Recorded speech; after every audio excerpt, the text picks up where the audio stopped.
grasyang darating.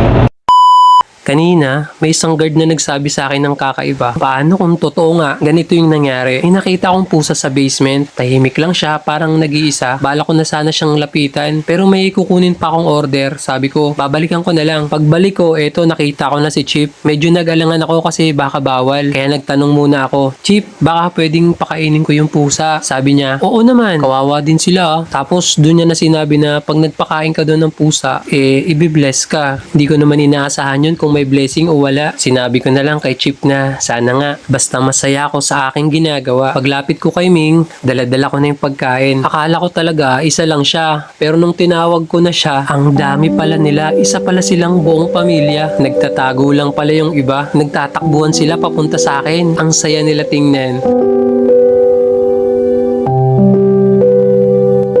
Pero halata mong gutom sila.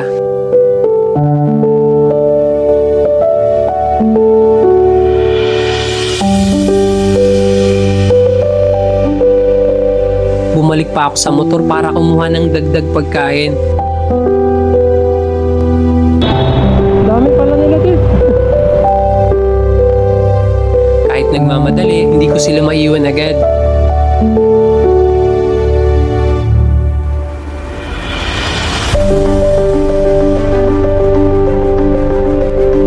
Pero kailangan ko na umalis. May trabaho pa ako.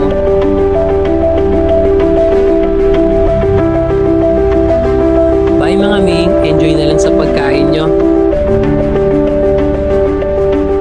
Pagkatapos kong mag-deliver, syempre kinumplete ko na yung transaction. Hindi ko naman sinasadyang mapansin, yung customer may 150 na tip na binigay sa akin. Pumasok siya sa Grab wallet ko. Grabe, ang bilis ng good karma. Napangiti na lang ako. Pero hindi sa halaga, kundi dahil naalala ko yung sinabi ni Chip, minsan hindi mo kailangan maghintay ng kapalit. Kasi yung kabutihan, kusang bumabalik sa tamang oras. Sobrang salamat sa customer na nag-tip. At syempre, salamat rin sa'yo Chip. At sa nag-iisang nasa taas, may pambili na naman ako ng cat food sa wakas. Tapos sabi ko, sana. Yun lang. Tapos umalis na ako. Deliver na ako kasi nag-pick up lang naman ako doon. Pinakain ko yung pusa. Akala ko nga isa lang yung pusa. Ang dami pala nila. Tapos, nung pagka-deliver ko nung pagkain ng customer, hindi ko talaga ina-expect na ang bilis dumating ng blessing. Kasi, yung kasilip ko dun sa fare niya, nagbigay siya ng 150 pesos na na tip. O, di ba?